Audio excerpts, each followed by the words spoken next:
नमस्कार विद्यार्थियों। इससे पूर्व की क्लास जो हमने ली थी, उस पूर्व की क्लास में हमने यशपाल की जो कहानी है खच्चर और आदमी, इसका परिचय प्राप्त किया था कि खच्चर और आदमी में यशपाल ने क्या विचार व्यक्त किए हैं। यशपाल ने इस कहानी में धार्मिक जो अंधविश्वास है, उस धार्मिक अंधविश्वास को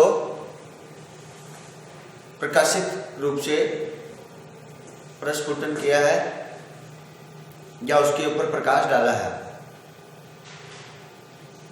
और ये बताया है कि किस प्रकार से परिस्थितियां जब अनुकूल होती हैं या परिस्थितियां प्रतिकूल होती हैं, तो परिस्थितियों के अनुसार, चाहे वो परिस्थितियां अनुकूल हो चाहे वो परिस्थितियां प्रतिकूल हो, अगर परिस्थितियां प्रतिकूल हैं तो उसके अनुसार हमें हमारे जीवन में परिवर्तन करना चाहिए। खच्चर जो है एक पशु है और पशु भी ये बात को जानता है कि अभी परिस्थितियां मेरे जीवन के प्रतिकूल हैं, और एक शाकाहारी होते हुए खच्चर क्या होता है? शाकाहारी, जो घास फूस चने वगैरह खाता है। लेकिन जीवन को बचाने के लिए खच्चर मांसाहारी हो जाता है। उसके पास कोई और अन्य कोई उपाय नहीं है। प्रतिकूल परिस्थितियों में हमें जीवन को बचाना है और जीवन में परिवर्तन करना है।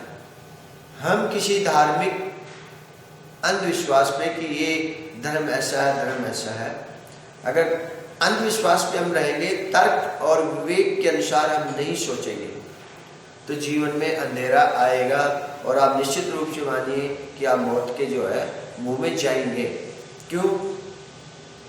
आदमी जो है, पोंगा पंडित जो है, यशपाल की इस कहानी में खच्चर और आदमी में पोंगा पंडित या एक कर्मकांडी व्यक्ति जो है, कर्मकांडी व्यक्ति पर्वतारोहण पे चले जाते हैं और वो ग्रुप के साथ जाते हैं। लेकिन वहाँ जब वो जाता है तो वहाँ ठंड जो है, जबरदस्त ठंड पड़ती है और उस जबरदस्त ठंड के अंदर बारिश में गीले कपड़े हो जाते हैं। लेकिन उसको इस बात का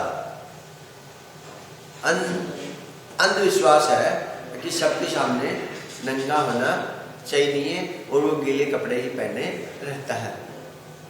दूसरा यह है कि वो कर्मकांडी व्यक्ति विपरीत परिस्थितियों में शराब का सेवन नहीं करता, जबकि वहां पे शराब का सेवन करना आवश्यक है। अगर आप शराब का सेवन नहीं करेंगे तो मौत के ग्रास में जाएंगे, मौत के मुंह में जाएंगे। इस प्रकार से हमने जो है इससे पूर्व की क्लास में खच्चर और आदमी कहानी का परिचय प्राप्त किया था। मैंने आपको ये भी बताया था कि यशपाल जी जो है वो मार्क्सवादी विचारधारा के आदमी रहे हैं। मार्क्सवादी विचारधारा, और मार्क्सवादी विचारधारा के जो लोग हैं वो वर्ग विहीन समाज की कल्पना करते हैं कि समाज में ना कोई छोटा होना चाहिए ना कोई बड़ा होना चाहिए। वो यथार्थ समानता की बात करते हैं। दूसरा है कि वो ईश्वर में किसी तरीके का कोई विश्वास नहीं करते हैं, यानी वो तर्क के ऊपर जीने वाले हैं, तर्क पे जीवन जीते हैं। जो समाज की जो सच्चाई है, उस समाज की सच्चाई को व्यक्त करते हैं और अंधानुकरण किसी चीज का नहीं करते हैं। तो यशपाल जी ने भी इस कहानी में इन सब चीजों पर प्रकाश डाला है। समाज का जो यथार्थ है, समाज की जो सच्चाई है, समाज के जो धरातल है, उसके ऊपर उन्होंने प्रकाश डाला है। खच्चर और आदमी पूर्ण के जीवन में 23 वर्ष दिल्ली और उसके आसपास ही बीते थे। पूर्ण के जीवन में 23 वर्ष दिल्ली और उसके आसपास ही बीते थे। कभी पहाड़ पर जाने का अवसर नहीं मिला। हिमपात देख सकने के लिए उत्कट उत्सुकता से पहली बार शिमला गया था। वहाँ कभी कभी अच्छी तरफ बर्फ पड़ जाती है। 2 दिन रात में अनेक बार जोर का हिमपात हो गया। 1.5-2 फुट बर्फ गिर जाने पर हिमपात रुककर हवा चलने लगी। पूरन का मन हिम दर्शन से आगा गया। वह बर्फ में जूता धंसाकर चलने, बर्फ हाथों में उठाकर उसके गोले बनाकर फेंकने के कौतूहल के स्थान पर शीत से शीरण अनुभव करने लगा। शीत चमड़े के कोट को भी भेंदकर उसे कपा देता था। उसे बर्फ में घूमने की इच्छा न रही। पूरन जो है कहानी का पात्र है, और वो कहानी का पात्र जो है अपने जीवन काल में 23 वर्ष जो है दिल्ली के आसपास ही रहते हैं। कभी उसने जो है मन में इच्छा करी कि मैं भी जो है बर्फ देखूं, और वो शिमला जाते हैं और वो बर्फ 2 दिन और 1 रात बर्फ को देख करके अत्यधिक जो है ना शीहरण उठता है, थक जाता है। जबकि बर्फ का मैं जो मनोरंजन करना चाहिए, बर्फ के गोले बना बना करके फेंकना, या मनोरंजन जो करते हैं बर्फ जब गिरती है उसको नहीं करके वो है सर्दी के मारे ठिठुर जाता है। भार्गव ने मित्र के स्वागत में कमरा गर्म करने के लिए बिजली के हीटर के स्थान पर दीवार में बनी पुराने ढंग की अंगीठी में काठ के कुंदे सुलगवा दिए थे। भार्गव ने मित्र के स्वागत में, भार्गव जो है वो भी कहानी के पात्र हैं। जब पूर्ण वहाँ पे जाते हैं शिमला वगैरह घूमने के लिए, तब जो है भार्गव जो उनका मित्र है वो उनको जो है बिजली के हीटर के स्थान पर दीवार में जो है एक जगह बना देते हैं, और उसमें सीधा जो है ऊपर उसकी धुआं चली जाती है, और दीवार में पहले जो है लकड़ी जला देते हैं, वो पूरे कमरे को गर्म करती है। पुराने अगर आपने देखा हो तो ऐसे एक सिस्टम, एक व्यवस्था होती थी घर को गर्म करने की। खूब अच्छी लपटें उठ रही थी। भार्गव ने सोफा अंगीठी के समीप खींच लिया।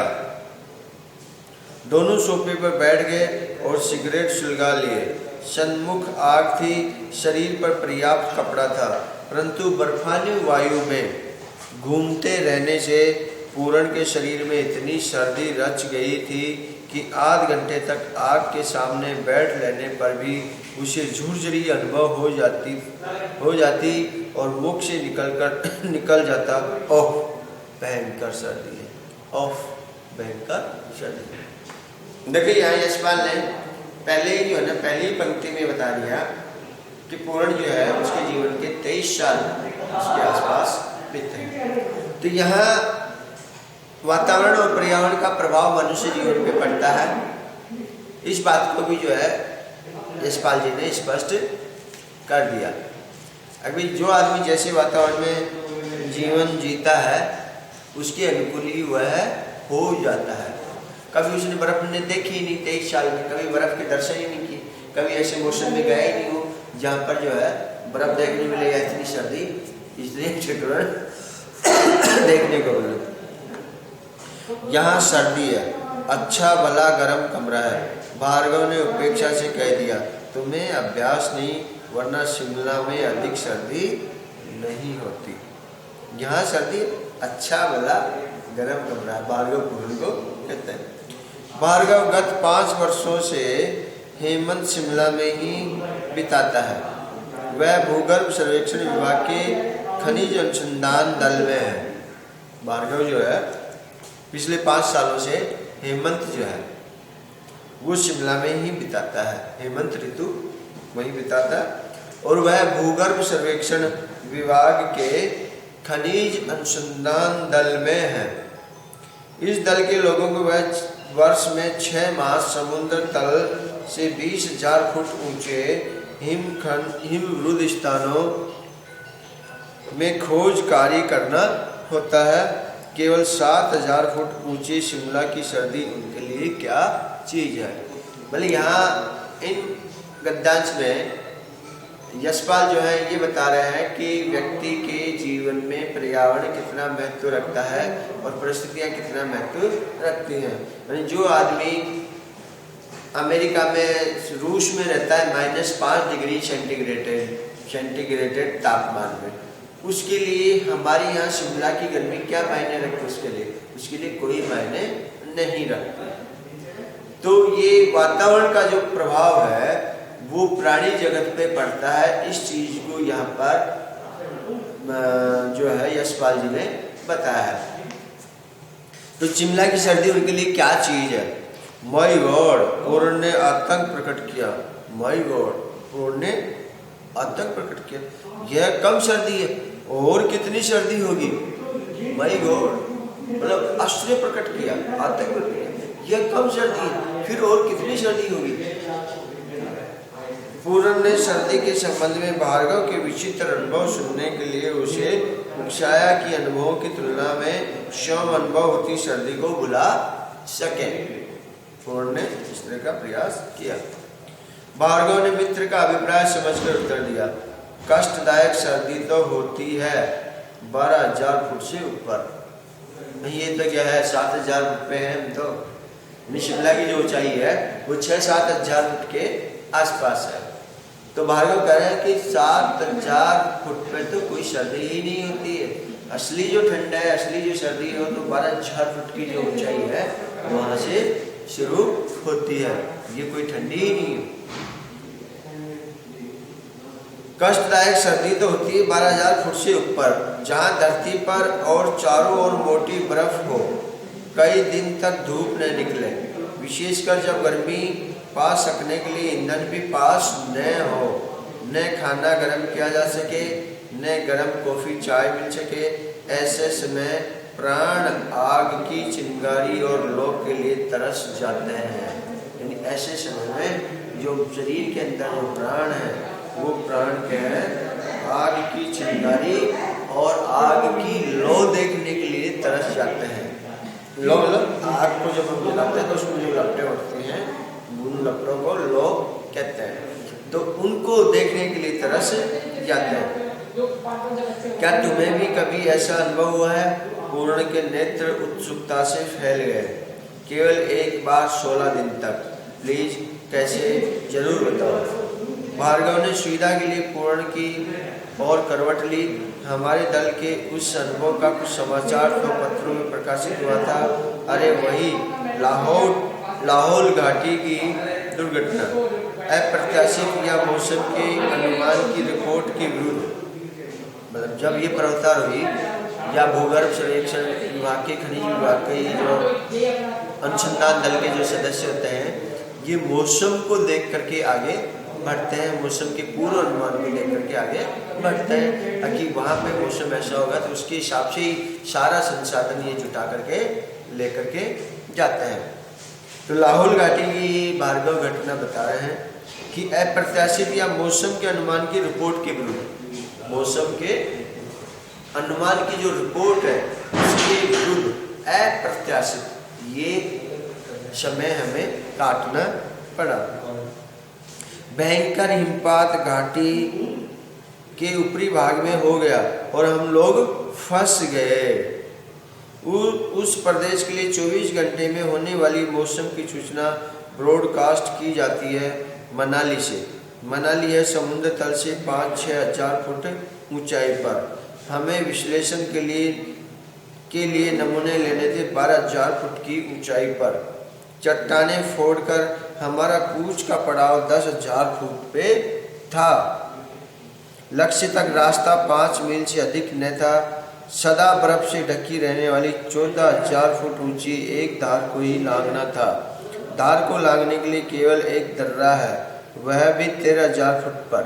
दर्रे के उस ओर 1,000 फुट नीचे एक बहुत छोटा सा मैदान है। यानी दर्रे के उस ओर 1,000 फुट नीचे एक छोटा सा मैदान है।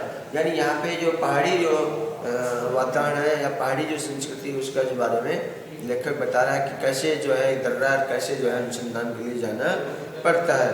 वह आयुध महत्व स्ट्रेटेजिक इम्पोर्टेंस के एक पदार्थ के अनुमान में बर्मा चलाने का विचार था। वह पदार्थ मिला, पूर्ण टोक बैठा नहीं। 3 वर्ष पूर्व वहाँ फिर यत्न किया गया था, यह अनुमान ठीक न था। भार्गव सिगरेट सुलगाने लगा। खैर अपना अनुभव सुनाओ। पूर्ण कहता है खैर अपना अनुभव सुनाओ। भार्गव लंबा कस लेकर बोला, विचार था धार के पार मैदान में 7-8 दिन से अधिक ठहरना आवश्यक न होगा।